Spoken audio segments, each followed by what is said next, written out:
All right, I think we're live.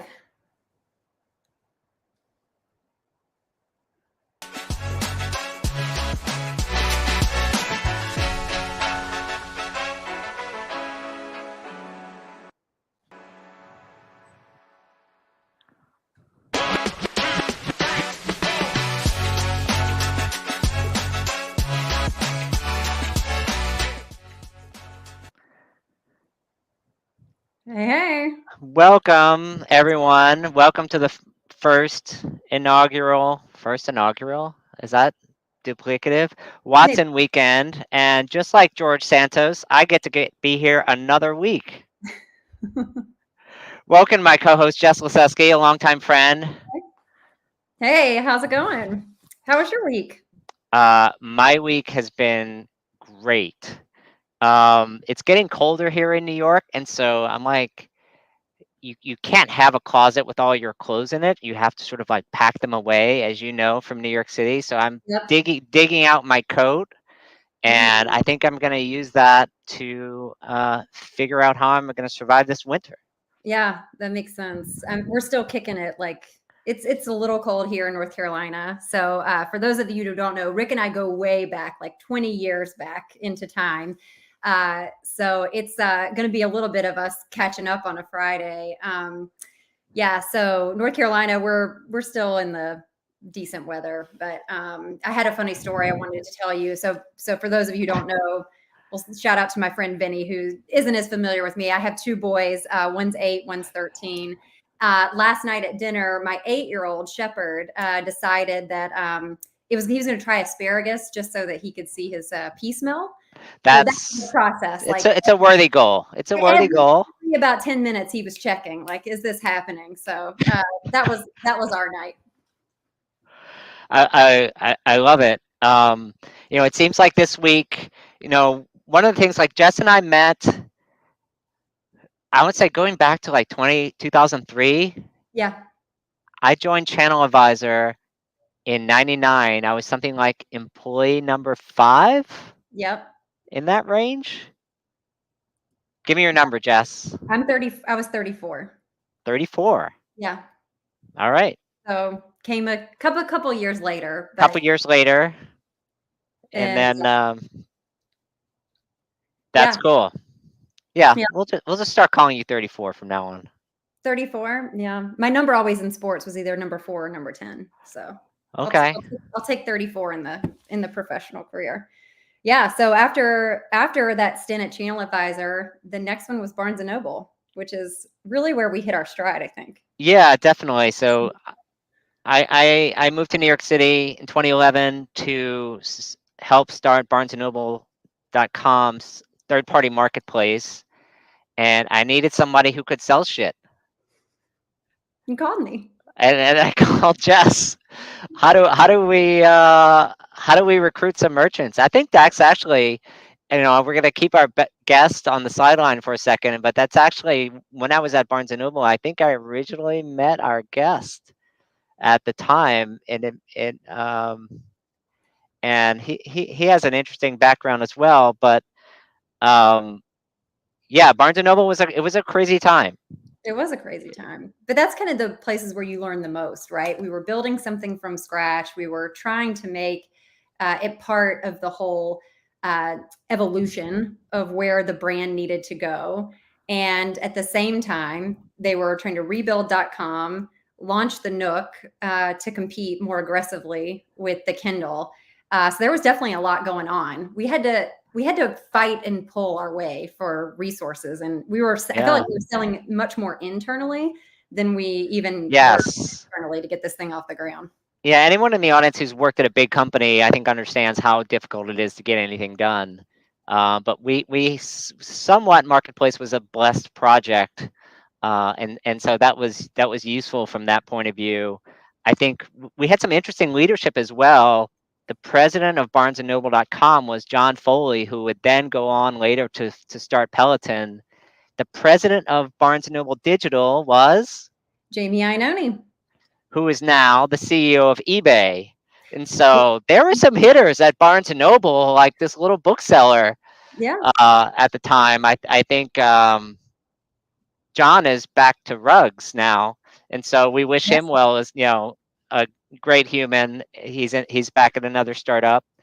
And we had a lot of fun with him there. He was always about blowing things out big, Blowing even things at out big even at Barnes and Noble, and making lots of waves. I think making waves. one of our probably most challenging meetings that we had was when we were sitting with the chief merchandising officer of the stores, trying to convince him that the internet wasn't a fad, that this was going to be successful, and how to make the most of it. Which that meeting will kind of be burned in my brain forever. For the record, the internet might be a fad. Parts of Speaking of making waves, I think now it's time to introduce our guest.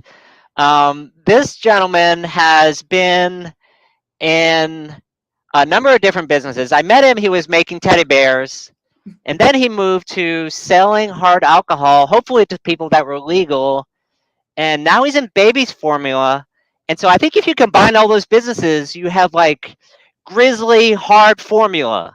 That's the new product that we're going to give Victor. I probably can't say this without his employer firing him, but please welcome the GM of Buy Hard, Victor Castro.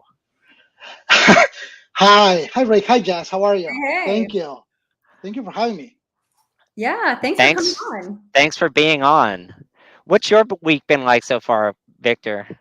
It's been good, hectic. Like, can you believe that we're like basically 2 weeks away from Black Friday, and then next thing you know, it's the end of the year. So this week is always a tricky week, right? You transition from October to freak out, right? You're like, it's October, we got time, and then you're like, oh, Black Friday around the corner. Yeah, is all your like media buys done? Are you done? If you're not done, you're like chasing it in trouble. So, but good week. Can't complain. No, it's great.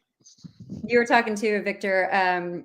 You had your littles going out for Halloween, and then you wake up the next day and everyone's Black Friday deals are launched. So the early Black Friday, it's all open. Yeah, especially now, right? Everybody's a little bit of I think probably fairly so, but a lot of people are a little freaked out about what's going to happen. So like everybody's pushing up their deals and trying to get be the early warm. I don't know if it's going to work, but you're seeing it. Yeah. Well, we're going to talk a little bit about the consumer and the economic environment later. I think it's we had a lot to unpack in the earnings week or the past 2 weeks, and it's been like a will they or won't they in terms of being successful. So I know, Rick, you had a lot of feedback and analysis on UPS. Do you want to start with that one? Yeah, UPS is, look, it's like, is it UPS or is it oops? It kind of depends on how you pronounce it. I mean, listen, revenue down 13% year over year. But the biggest thing, and I think this hits a lot of businesses with a lot of fixed assets, which transportation and logistics companies have them, profit down 66% year over year domestically. That is a disaster. And let's just use that to kick off the thing. Like Q4 is going to be great, folks. Just listen to that. Question for you, Rick, right? Like you do this earnings often, and great job. I love always chasing and following what you do with this, because I don't have to spend the time to listen to the whole thing. You do it for me. But it wasn't that long ago, right, that we were comparing UPS performance to FedEx, and we were like, oh my God, FedEx, but like just Mickey Mouse, and UPS is crushing, and then just like that, it turned. Like, what happened? Yeah, look, I think the big headwind, I think there are two big headwinds. Number one is the Teamsters negotiations. So they were the first people to really hit kind of the union labor negotiations. It's almost like if you get in the NFL and you have like, there are 5 quarterbacks that have contracts, and many of them haven't negotiated for 5 years. And now like Patrick Mahomes comes and say like, oh, I need to negotiate my contract. It looks like he has a tremendous contract, but then the next one and the next one and the next one is going to be even higher. So I think what you'll find from UPS, number one, is like they lost over 1 million parcels a day from people who were worried that the entire network was going to be completely disrupted. That's kind of number one. And two, they're still clawing back that volume. I think they seem to be buying out people's FedEx contracts, but I think trying to get back the volume from those regional carriers that are out there, I think is a little bit more difficult. Yeah. And you've got now this like $46 million payment, right? That's due in this 1 year. So it's all front loaded, which means they're going to have some clawing out even of working through that. So what comes out on the other side is, I think, the question that we all have as we're watching this. Yeah, but you're probably right, Rick. They're probably just like the first one to get hammered, and then we're gonna see how the other ones fare, and it might, in context, look relatively okay. Look, it's never good, but it's all relative, right? And we're seeing companies where a bad comparable comes up, and then the next year, what happens? We're going to talk about Shopify later. What happens when you get rid of a boat anchor? I think after this first contract with the Teamsters, next year it's going to look like smooth sailing for UPS, and everyone's going to wonder what happened to UPS, and they're going to forget about that we hadn't annualized all those labor costs, and now all their competitors are kind of rolling in there too. What about Happy Returns? Did you think about that, Victor? Yeah, I saw that come through. I mean, I guess a better fit than it was for PayPal, right? Like, I don't know what people was thinking, but shrug emoji. I don't quite. Yeah, I don't. Not dance girl. I don't quite Thumbs know. Down emoji. Yeah, I don't quite know what the efficiency gain is, or what is the play. Like, unless, are we trying to encourage more returns? So, I guess in their mind, maybe if they can charge for it, but what is the reason for Happy Returns? You mean for UPS? Yeah. So here's kind of my thought. Like, I don't see this necessarily being a mechanism of driving more in the stores, right? From a footfall perspective, people are going to go in the stores. They're going to do what they do with their rent the runways, their newly bags. They drop them off and they are out of there. Who wants to hang out in a UPS store? Like, it's not that pretty. It's fun. It's brown. It's brown. There's nice people in there. They work very hard, but you're not going out to like hang out in the UPS store and pull around and see like what do I need to pick up today? Some extra liners or mailers. I don't think so. So it really has to do with the value proposition that they're going to drive for their retail ecosystem. Right now, you think about like Paper Source, all these other retailers that have Happy Returns as a way to get people into the store. I think UPS could use this as another mechanism of selling a suite of services. But outside of that, or you're trying to buy the technology to think about return logistics in a different way. Yeah, maybe network usage, right? Like leverage the network better, but I don't know. Yeah, all that backhaul. Seems like a distraction more than anything else, right, Rick? Like, look, I mean, returns are, look, the business, 20, 30% of e-commerce. If you're in apparel, it's much more than that. So it's going to happen. Amazon seems to be exiting the returns business, as far as I can tell. They're starting to monetize their returns. UPS, would I rather go into a Whole Foods or a UPS store to return my package? I don't want to set foot in Whole Foods anymore. I think Amazon's kind of destroyed that experience. So UPS could have something there, no label, no box, and they can fill up trucks going out of the stores with the shipments. Like, why not try to do it? And I think the experience is better than Happy Returns with FedEx. There's a lot more UPS stores. Yeah, the potential value there, right, is potentially building out like the pickup at point, and skipping the that very expensive last mile, right? If you could do that through driving returns, that's an interesting play. So like the more people come in return, be like, hey, you know what?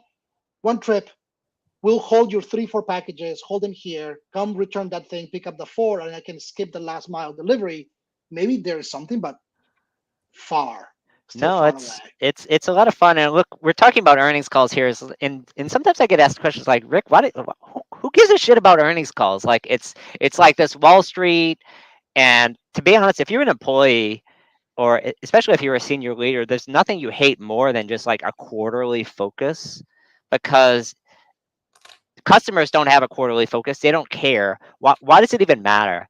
I enjoy earnings calls for a couple of reasons. Number one is like there are very few times where you get to listen to management write a script about what their company is about, and then they get to answer sometimes softball, sometimes hard questions that they should have answers to, but many times they don't.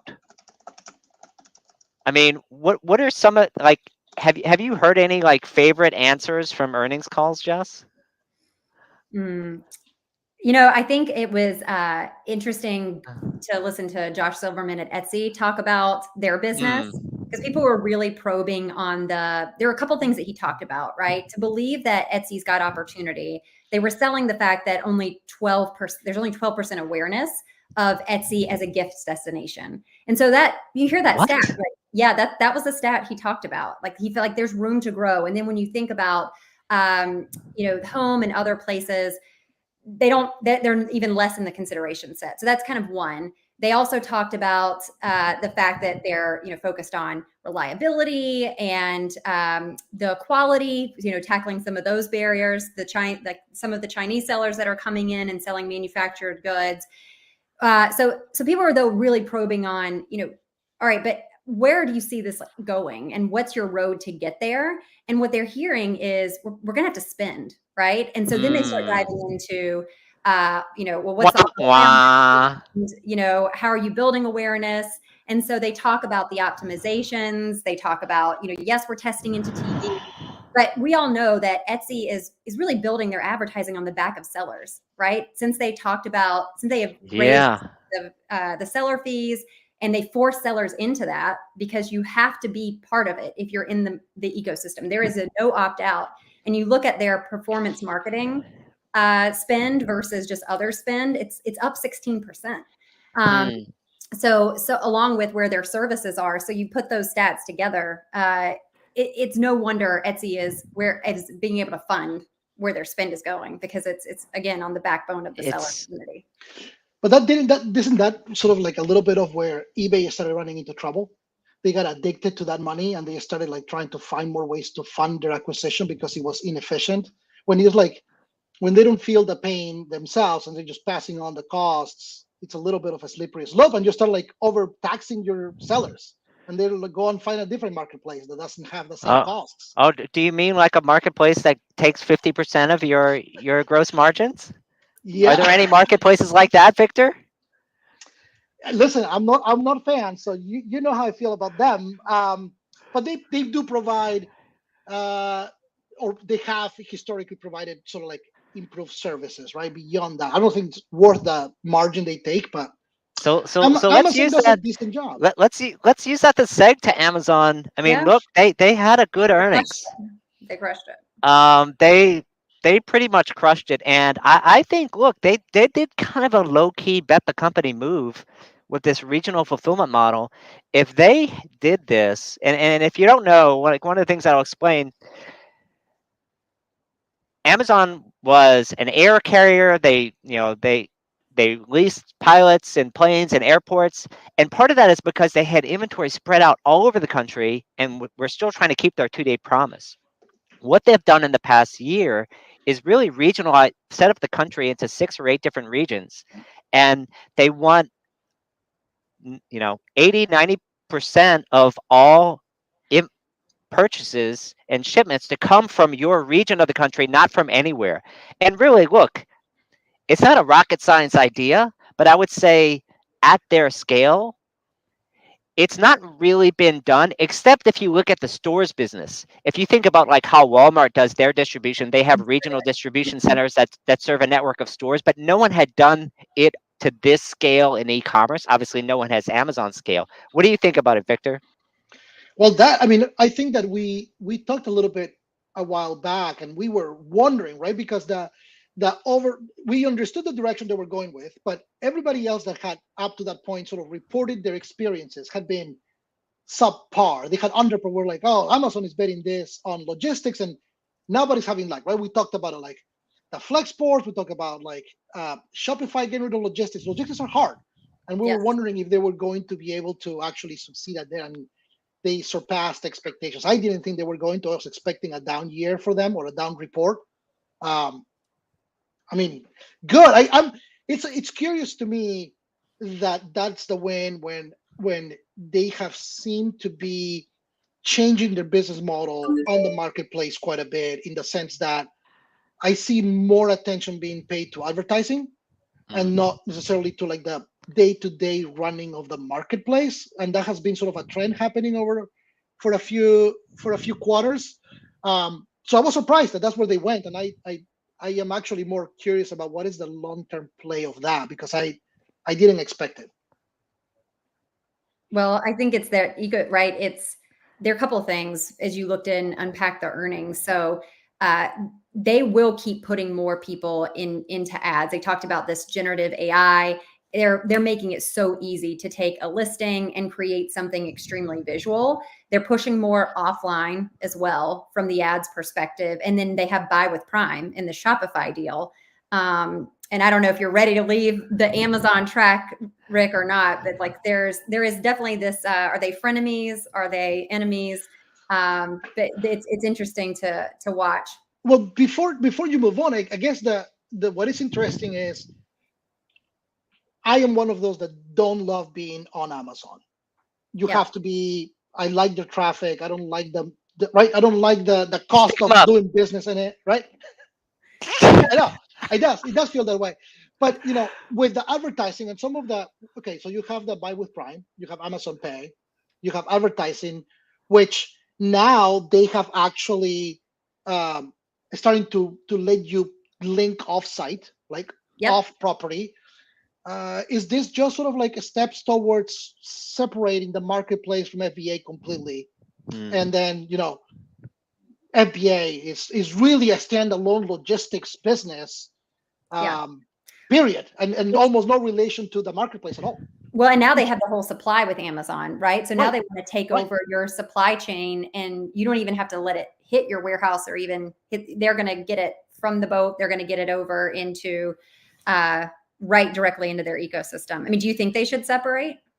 I mean, breaking up is hard to do. And I think as they think about these things, the only reason they have a logistics business is because they know where the demand is. Yeah. And so, look, I'll say this out loud. Amazon without demand running fulfillment is Flexport and Shopify. It's the same thing.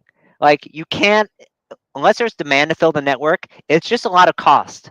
So I think separating it would make it pretty useless, because who's going to use it if not Amazon sellers and Amazon itself? They are a long way of having an independent carrier that is going to use it for outside of Amazon. And look, they're making inroads and they've introduced some things, but it's not there right now. No, but everybody keeps speculating. I thought that are people not talking about separating AWS? Because that was a conversation for a long time of, hey, we're going to bust that part up. I would like to separate it into my bank account, the AWS margins. Look, AWS is like, what, 30% gross margin on a $92 billion run rate business. Back to ads and retail media, 25% growth year over year on a $50 billion run rate business.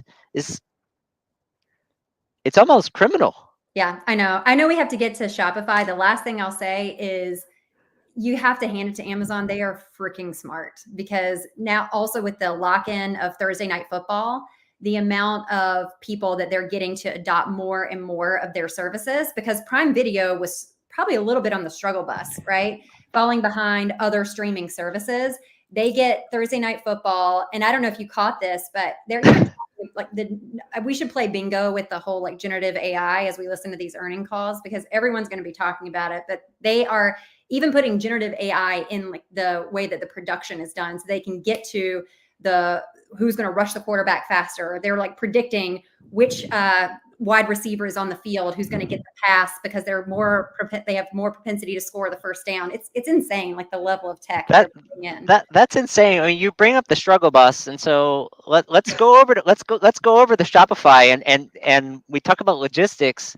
And if there was ever a boat anchor to cut loose, let's talk about logistics for a second.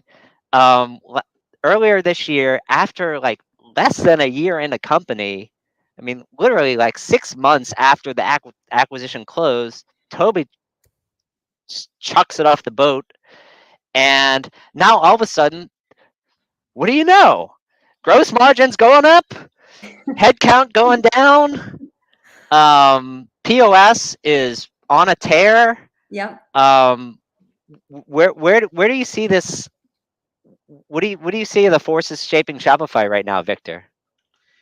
Oh, well, one, it's the whole divesting of logistics. Like, I'm glad we got there, but it's criminal that you had to spend and waste so much money to get there, right? Like, I would like to have that same. By the way, pour out some flexibility. liquor for our homie Harish. Yeah. Who played all these billion-dollar companies. But listen, I mean, great. One, to me, I'm curious. We talked a little bit about payments, and I think that is like a huge chunk of Shopify's really business right now, right? But it's kind of built on a little bit of a house of cards, no? Technology-wise, like it is a white label Stripe that is locked into an old version of Stripe. So Call it what it is. Call it what it is. Well, just more like, okay, what's next? Are they actually rebuilding it behind the scenes so we don't know anything about it yet? Are they? I don't know what the plan is, but it's becoming an inverted pyramid where you're driving so much revenue and growth on a piece of technology that you don't actually own, or I don't know. It's an interesting dynamic to me. I'm wondering what happens next on that side. Besides that, it's curious that Shopify has this. They're doing better than I expected. I'll tell you that. I've been a little bit of a bear on Shopify, and this last earnings and sort of the changes. Vermont teddy bear more than average bear. Yes, but I'm curious about whether they're shifting their attention more to where they said they were going to go with like the composable stuff and checkout, and if they're going to start really attracting more, high mid-market enterprise, or if I don't know, they're going to abandon the rebels.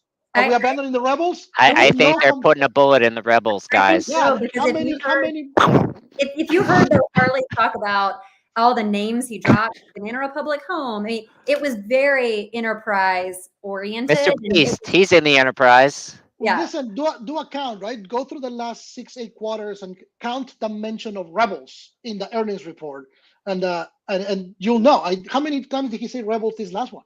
Zero? I didn't hear it. I didn't hear it at all. It's gotta be the first time that he said rebels. No rebels. Yeah. Even 3 years ago, they used to play the Empire Strikes Back theme song before earnings calls. Yeah. That's another reason to listen to earnings call. You get to see the theme song of the founders. Yeah. I think it is interesting that Harley was on CNBC, and he was probably one of the only people talking about being bullish on Q4. And I think that was maybe gave some people some hope. They like talking about people want to shop small. The consumer is resilient. They referenced their Q4 study that they did, holiday survey that they did. They are feeling good. So I'll tell you one thing, Rick. I know that I hammer on them often, and I've had. It's interesting. I've had now 3 different experiences. I have migrated into it from like a low mid-market company. I have scaled with it from basically single-digit mils to 100 mil, and now I'm in a very early startup. Yeah. Using it to start, and the 3 scenarios, and I will tell you something that I didn't know until about 6 months ago. Very early stage of startup, they do have that space locked. I can't see the ability to grow, but I still struggle with the mid-market stage, and I don't know that they have an answer for it. Yeah, look, I think they're trying to make the platform more customizable. It seems like they realized that 2-3 years ago. Shopify had this nice box, but if you were outside of the box, you had to move on. My impression is that they're rebuilding a lot of the foundation to allow more hooks for customizability. I think they have done more than the world knows about. And so I think they have a marketing and awareness problem. And I've written about this a lot as well, that they need to tell their story and they need examples. Like, just because you can build the technology to do something doesn't mean you have big merchants doing it. And so that's going to be that takes a long time to play out. they need to prove. I think they need to prove to those enterprises in the market that they can stay the course of whatever initiative it is, because the challenge is that they have started and left on a few different areas, and so who wants to invest into a technology and then potentially be halfway done and not finished, and so they need to stick it out for a couple quarters. Yeah, and being on the side of a retailer that they tried to sell at a former company, not where I am now, and they basically were like, you're not a fit for us, and so they've got to claw out of that, because as you said, Rick, there was this box, and so if you didn't fit into that box, there's nothing. So I think that it'll be interesting to see, because Shopify is fairly recession proof until that middle starts to get squeezed. Right. And we saw that happen at eBay, Rick, we saw that happen with all of these sellers, right? When the economy gets tough and people are tightening, they do have to move more up market to. Yeah. No, I think that was a good last word on Shopify. Let's go to a wrap up in terms of the winners and losers of the earnings scenes. I have on the winner side, Amazon, Shopify, and then the losers. UPS, right? Yeah. Etsy. Yeah. A lot of the retail is going to get hammered. Retail getting hammered. Oh my gosh. Hammered because of just the softness. I mean, I know we weren't talking Best Buy, but you had the Best Buy team saying the funfication term, right? That was hitting the Swifties, the Bayhives, hitting all the money, not spending with them. So yeah, I think that is. I think this is the Bayhive right here. I'll tell you, maybe a loser knowing the list, but like Square, after you see oh my earnings, god, you see Shopify's penetration into POS. Oh my gosh, where are they? What happened? Like Toast and Square. Dorsey came on though. They are touting a good quarter. I mean, primarily driven by Cash App and some other things, but I think Dorsey's still at Burning Man and he's out to lunch. Dorsey's saying we've been quiet because we've been working hard. We're on the rebound. That was so maybe Twitter wasn't a distraction after all. He's just not good. I don't know, right? Yeah. So I know we're going to wrap soon. We did want to just kind of give a gut check on the consumer confidence, and I think there is like I said in my LinkedIn post, it feels like it is a coin toss, heads or tails, and it's really intense. What are you thinking, Victor? Like, what do you see? So here's the question, right? You have two winners, Shopify and Amazon as winners. Isn't that like a good omen for e-com and DTC? How can they be winning and DTC and e-com? No, I mean, we have a lot of high profile, sort of maybe like the Hello Bellas and others who are not doing as well in DTC and e-commerce, but those two can be doing that great if DTC and e-commerce are struggling. So I think that there is a positive omen there. Yeah. UPS losing money is actually also probably good for DTC. That means that our costs are not increasing enough. So I don't know. I feel that there are some headwinds on the consumer side. I think that debt loads are a problem, and I don't know how that's going to play out. But that's, I think, my biggest worry. Sounds like layoffs, right? I People hope have not. to look, everyone seems to like the Elon playbook, and he seems to be driving the agenda in a lot of these companies, including Shopify. Kitchen sink. 20% off. Everything 20% off. Oh, perfect. The Beyond. Yeah, it's the new strategy. It's a new strategy, and I think it's the new strategy here on the show. I mean, look, we really appreciate you coming out here, Victor. What advice do you have for our audience in Q4? Oh gosh, it's probably what I'm trying to do myself. Just I would say this. I've been saying that actually internally. Process over results. I can't control results. I'm sticking to my process. I'm sticking to what I've done the last decade. Q4 is sort of like a playbook. You've done it so many times. Just stick to them, do the right things, and the results will be what they are. I mean, I can't control certain things. So I can't freak out over potential consumer indexes and things like that. I just have to stick to the process. Yeah. No great words. I don't have anything else. Execution is key, right? Yeah. No, I mean, look, in process over results, I think that's a good takeaway for us from the episode. Like, look, in closing, we're going to be back at the same time next week, 12 noon Eastern. We're going to reveal our guest Monday, so stay tuned. For me, as part of the sign-offs, George Santos, over under 3 weeks. I can't even guess on that. That guy. He's got 9 lives. Jess? Yeah. I mean, I feel like Any final words of wisdom? Any final words of wisdom? Have fun. I think that that is Q4, like you said, Victor. And a lot of times people can get stressed out. And at the end of the day, all we can do is be resilient, be focused, and execute. Like you said, process. So I think the best thing we can do is stay vigilant, execute, and have a good time. We only got one of these, so.